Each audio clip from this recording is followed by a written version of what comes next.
Assalamualaikum warahmatullahi wabarakatuh. Perkenalkan, nama saya Divya Agni Devi dengan NPM 183172351550101. Saya dari Prodi Administrasi Publik. Di sini saya akan mempresentasikan mata kuliah Perusahaan Negara dan Daerah, yaitu pada materi ke-10 dengan judul Dinamika Pengelolaan BUMD. Sebelum kita membahas tentang dinamika pengelolaan BUMD, tujuan presentasi saya ini yaitu untuk mengetahui dan memahami dinamika pengelolaan BUMD di Indonesia.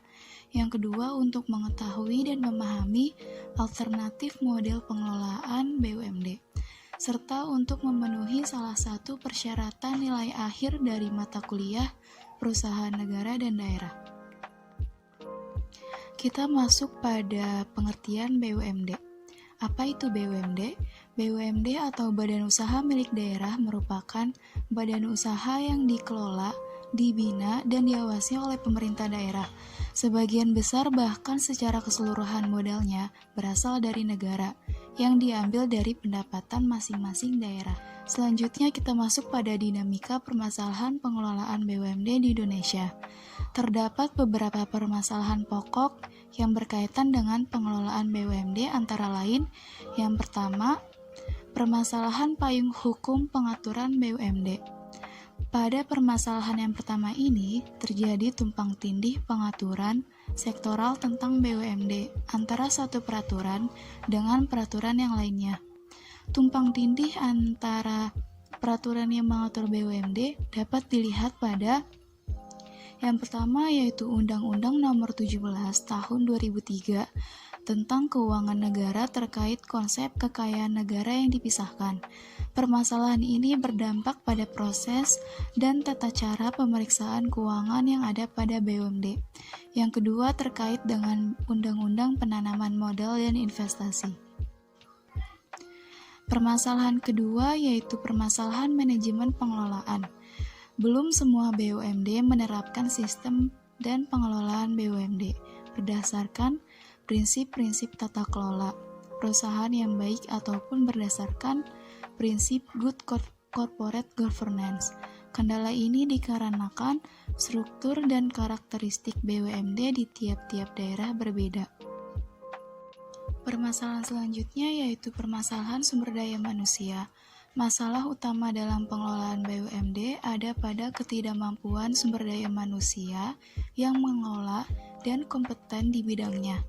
Hal ini dikarenakan dalam proses pembentukan dan penentuan pihak yang mengelola BUMD, yaitu banyak bersinggungan dengan kepentingan para pihak baik di tingkat eksekutif maupun legislatif, maka diperlukan goodwill dari masing-masing pihak. Yang keempat yaitu ada permasalahan pengawasan dan pembinaan BUMD. Dalam hal pembinaan dan pengawasan kinerja BUMD dilakukan berdasarkan jenis BUMD itu sendiri. BUMD yang berbentuk perseroan, pengawasan dilakukan sesuai dengan mekanisme yang ada dalam Undang-Undang Nomor 40 Tahun 2007 yang dilakukan oleh Dewan Komisaris, dan untuk Perumda dilakukan oleh Dewan Pengawas. Dan yang terakhir yaitu permasalahan restrukturisasi BUMD. Dalam rangka meningkatkan kinerja dan optimalisasi peran BUMD, diperlukan restrukturisasi dalam pengelolaan BUMD. Restrukturisasi BUMD dapat dilakukan dengan melakukan inventarisasi terkait dengan pengelompokan bentuk, jenis, dan karakteristik BUMD. Banyaknya jumlah dan karakteristik BUMD di setiap daerah menyebabkan pengelolaan BUMD tidak fokus. Dalam rangka menuju good corporate governance, maka diperlukan beberapa penyesuaian, antara lain konstruksi bentuk dan status hukum dari BUMD itu sendiri, sumber daya manusia, dan juga manajemennya. Materi selanjutnya yang akan kita bahas yaitu mengenai alternatif model pengelolaan BUMD. Yang pertama, ada pengelolaan BUMD non persero. BUMD non persero ini menggunakan sistem swakelola mandiri.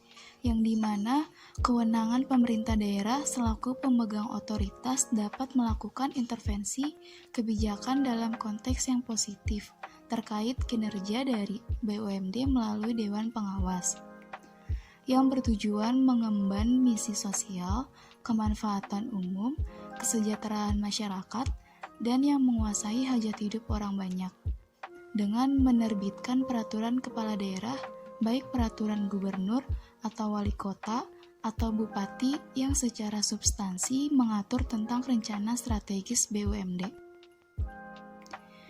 Yang kedua ada pengelolaan BUMD Persero.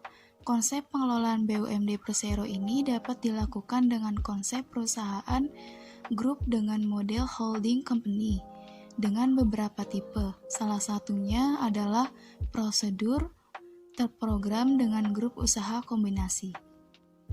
Baik, kesimpulan dari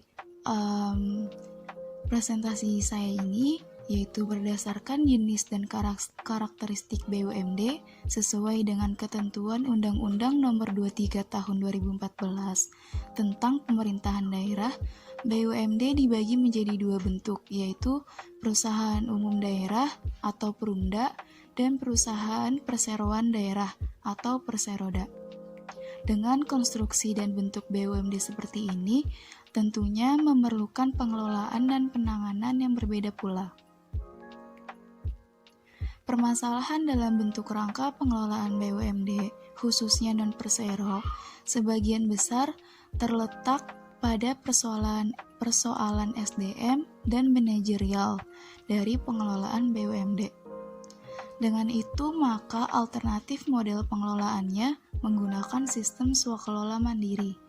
Sedangkan BUMD Persero ini mengenai ingin restrukturisasi BUMD dengan mengarahkan semua bentuk badan usaha menjadi konstruksi perseroan sesuai dengan ketentuan yang ada dalam Undang-Undang Nomor 40 Tahun 2007 tentang perseroan terbatas. BUMD Persero ini menggunakan konsep perusahaan grup dengan model holding company. Sekian presentasi dari saya. Kurang lebihnya mohon maaf. Wassalamualaikum warahmatullahi wabarakatuh.